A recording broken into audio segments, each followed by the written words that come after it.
Selamat datang di Bego Teknologi. Akhirnya kita kembali di jadwal yang semestinya, yaitu di hari Selasa. Iya, karena kemarin kita bentrok. Iya, karena ada launching gitu ya, nggak bisa kita ya gitu deh Jadi kembali lagi bersama gue Adi dan juga sebelah gue ada si Gary seperti biasa ya. Dan gue yakin juga banyak banget nih ya pasukan yang kecewa karena tidak menang giveaway. Ya sebenarnya harusnya nggak apa-apa ya. Ya. Pasukan giveaway ini pasti ini kerjaannya nih. Oke, jadi di berita kali ini sebenarnya ya banyak yang menarik, cuman kayaknya harus offline gitu. Iya. Cuman kita bakal simpan nanti beritanya itu apa ya. Tapi di sini gue ngeliat ada beberapa leaks tentang CPU. Tuh, ini karena menarik banget ya. Udah lama kita nggak denger berita soal CPU. Iya, karena kebanyakan handphone mulu ya. Jadi ini si Ryzen udah mulai ada bau-bau nanti di awal tahun, yaitu ya pas lagi event CES bakal menghadirkan CPU untuk 3D cache-nya lagi. Wah, ini adalah CPU yang bisa dibilang underrated karena beberapa sumber bilang ini best gaming. Dan ini udah mau ada lagi nanti di CES itu Ryzen 7000 series yang pakai 3D cache. Yang pastinya ini performanya harusnya naik banget ya. Harusnya ya, apalagi di sini juga ada kemungkinan lagi mereka itu kan mendatangkan dua jenis Ryzen 7000 seriesnya. 7000 X3D-nya. Yang mana pertama di core 6 sama satu lagi 8 core ya di Ryzen 7 dan Ryzen 5000-nya. Wah, jadi lengkap nih. Jadi kalau lu yang mau rakit PC tahun depan nih dan dapat latest cuman harga yang nggak masuk akal, nah lu bisa tuh pantengin tuh. Ya pastinya. Ini kayak bakal menarik banget apalagi lu memang ya pengen sebuah performance gaming gitu ya. 3D case ini lumayan banget ya. 3D chiplet untuk case-nya tuh bisa meningkatkan performa gaming kalian lumayan tinggi. Iya, lumayan tinggi karena beberapa hasil benchmark mengatakan bahkan dia lebih kenceng dari i9 kan kalau nggak salah kan. Bener, jadi mantep banget gitu untuk si Ryzen 3D ini loh, mantep lah.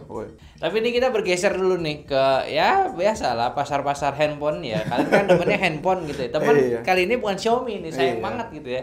Yaitu handphone yang baru aja kemarin rilis yang sebenarnya perilisannya itu berjahat gitu ya. Karena Poco itu baru rilis, besokannya Realme rilis gitu. Nah, kita nggak kasih tahu aja ya. Gue sih nanti jahat sekali. Iya, gue agak jahat tuh nggak lu handphone yang awal nih kita ngomong brand aja namanya. Nggak apa-apa. Iya, Teknopova itu sepertinya sudah merusak pasar. Wih, gue sampai ngobrol sama orang-orang salah satu tektuber yang lain. Wih, ini rusak pasar nih. Muncul M5. Wah, rusak pasar lagi nih. Gue kira udah paling mantep nih. Muncul lagi Realme 10. Hey, kalian ini tidak ada akur-akur ya saya lihat ya. Jadi sekarang tuh udah mulai main perang harga nih. Iya, perang harga dengan spesifikasi yang lebih menarik. Memang saling menghajar gitu. Tapi nggak apa-apa, sebenarnya jadi pilihan lagi buat kalian. Kalian mau yang mana silakan pilih gitu ya. Karena tuh di harga yang cukup ini kompetitif di sekitaran 2,2 sampai 2,4 jutaan. Iya, apalagi kalau lu beli di flash sale kemarin tuh banyak ini. Di Helio G99 lagi, chipset terbarunya MediaTek gitu ya. Tapi nih ada bobo lagi nih dari Realme 10 lagi nih karena dia tuh udah mau keluar lagi, udah ada keluar bobo dari Realme 10 Pro dan Pro Plus-nya. Iya, Pro Plus yang ternyata sepertinya ini lagi-lagi membuktikan Aldi itu. Apa tuh? Desainnya selalu sama. Yang menang tender pasti satu orang.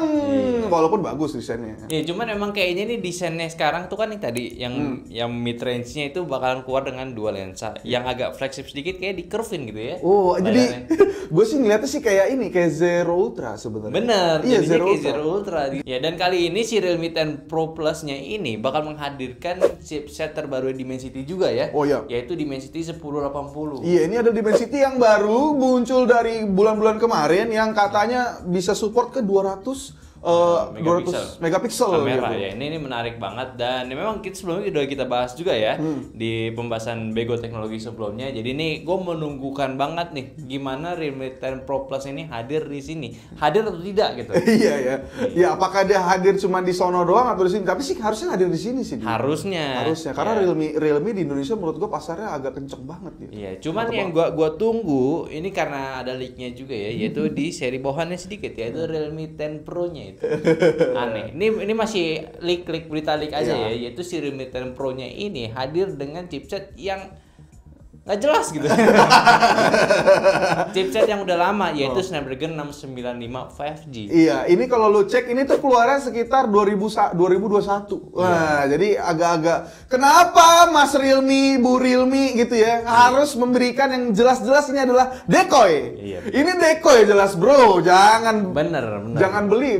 Boleh nggak sih kita bilang jangan beli? Iya, menurut gue sih nggak worth it buat dibeli kalau misalkan ini. Tapi ini kan masih leak ya, belum tahu berita pasti. Cuman sih gue mengharapkan ya. Jangan 695 lah. Iya. Minimal di 920 aja. Iya. Sama-sama Dimensity biar enak aja gitu. Karena di 695 udah terlalu gimana gitu untuk teknologinya gitu. Kalau 920-an oke gitu, di bawahnya 1080 jelas gitu. Iya. Jadi memang peningkatan, kalau mau pilih mana ya silakan gitu.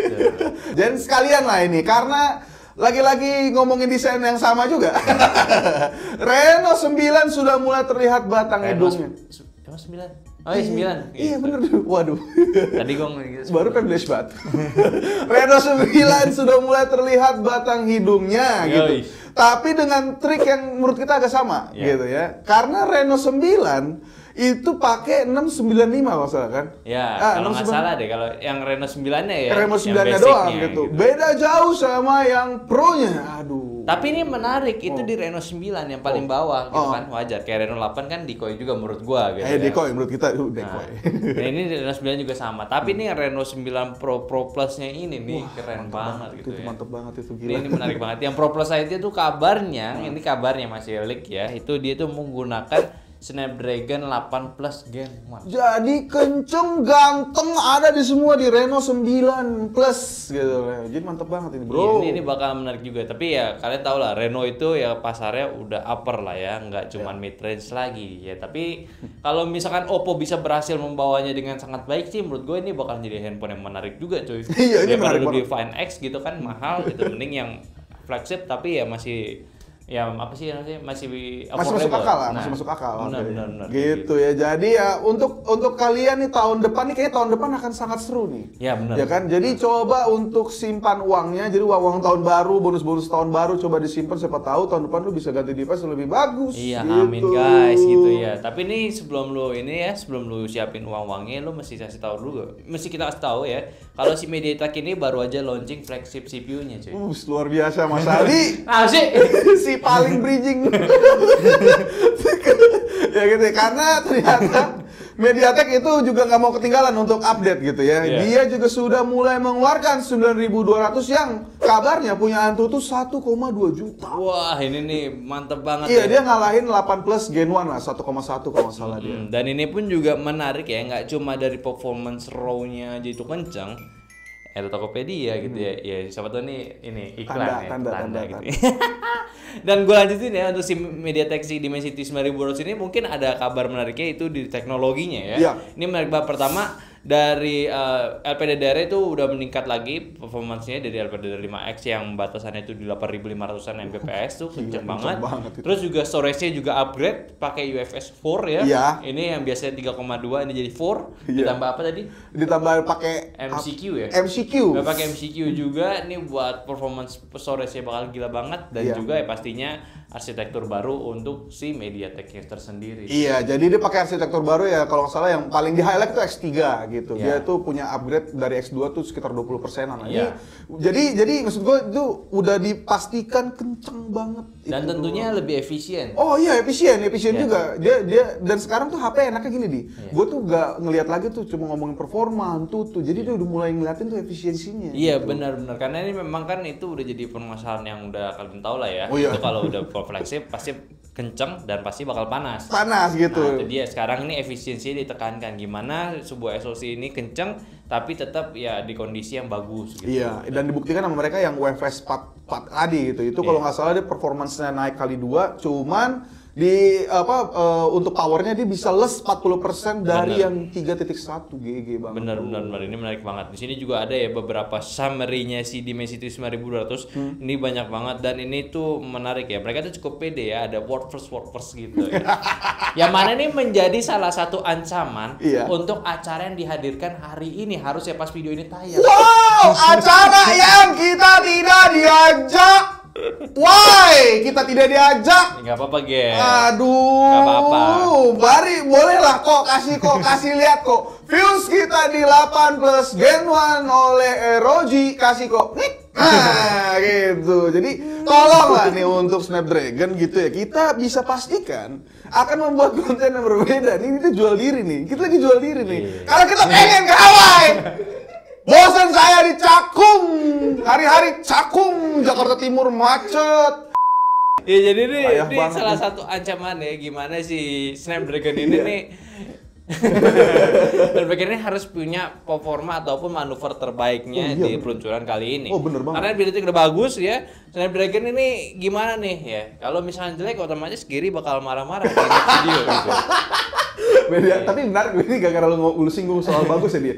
MediaTek itu gue lihat meme-nya tuh kayaknya setahun yang lalu kayak MediaTek sekarang tuh udah mulai masuk lini flagship ya, keren banget. Iya memang tuh dia MediaTek ini salah satu SoC yang manuvernya tuh mantep banget itu. Dari yang benar-benar jadi sebuah SoC meme ya, karena tuh dipuja-puja sama banyak orang. SoC meme, MediaTek overheat. Iya, panas ya overheat dia. Sekarang nih udah gacor juga. Makanya ini Snapdragon mesti ini nih munculkan juga nih performance lo, balikin lagi lah minimal inilah untuk mid range lah. Kalau soalnya gue lihat sih MediaTek di mid range agak kurang sih. MediaTek enggak juga, malah Snapdragon menurut gua kalau sekarang ini. Gua nggak tahu kalau menurut kalian apa. Kalau gue sih Snapdragon kalau gue yang kurang nih Snapdragon Gary MediaTek kalau gua gitu. Tim kalian tuh tim apa gitu. Silakan komentar, silakan berdebat. Iya, cuman untuk saat ini sih ya harapan gue sih setidaknya MediaTek Snapdragon harus bisa sejajarin sama MediaTek kali ini. Oh iya sih. Setidaknya fitur teknologinya itu bisa setara gitu ya. Iya. Itu sih yang gue harapin. Cuman ya kita tidak tahu, kita lihat aja om-om yang ke Hawaii gimana pembawaannya. Iya, gimana? Gitu. Kira-kira apakah akan membawa kabar bagus atau bikin saya marah-marah? Tapi guys, satu hal nih, kalau misalnya ada handphone konsep Snapdragon 8 Gen 2 yang ngebahas kamera aja itu ada flare-flare, kasih tau gua. Kasih tau gua pengen maki-maki tuh kreatornya. Aduh, saya tidak dia. Ini salah satu aja gitu kan, memang sebelumnya lagi hype gitu. Ini kan ada 8 Gen 2, biasanya ada konsep handphone baru gitu. Pasti tes kamera, ada flaring enggak? Nah, kalian harus kasih tahu kita. Iya, kasih tahu kita, minimal kasih linknya lah. Kasih tahu kita. Kasih tahu. Bukannya bahas performance-nya malah flare gitu, kacau banget gitu. Ya, pokoknya itu guys, pokoknya di hari ini tanggal 15 sampai 17 itu acara Snapdragon Summit itu diadakan di Hawaii. Kalian bisa juga nonton via live stream-nya atau nggak tunggu aja sih yang kalian yang orang-orang ini pada ya bikin videonya gitu ya. Jadi ya seperti itulah. Deklarasi perang kampret. Ya udah seperti akhir tahun nggak tenang boy. Deklarasi perang serem juga sih. Soalnya ngomongin flare banyak banget sih. Banyak gitu. Iya, dan menurut gue emang agak bias gitu. Padahal yang di highlight tuh soal oke lah Kak, flare itu kan lebih ke apa? Kalau nggak salah arsitektur kameranya kan. Enggak intinya gini, kalau kamera jelek, terus ada flare-nya, jangan dibagus-bagusin. Nggak ada flare tuh usah dibagus-bagusin, jelek-jelek aja. Gitu ya. Kan yang dilihat ya kualitas gambarnya, performanya gimana, main gaming itu kan yang dibahas oleh SoC kan. Jangan usah flare mah ya udahlah ya TTA lah. TTA aja gitu. Iya, slow aja udah. Jadi kita tahan dulu peperangannya ya. Untuk dengan tektuber lainnya, kalau kalian punya informasi tentang gini-gini silakan ya komen di bawah ya. Gue yakin kalian juga suka gitu ya drama gini. Tapi ya udah, untuk Bego Teknologinya kita akhiri dulu untuk hari ini. Dan seperti biasa di sini ada gua Adi juga dan ada Gary sebagai pembantu gua di sini. Dan ada Adi di belakang gua dan sampai jumpa di Bego Teknologi minggu depan. Kita lihat gimana update-nya. Bye bye.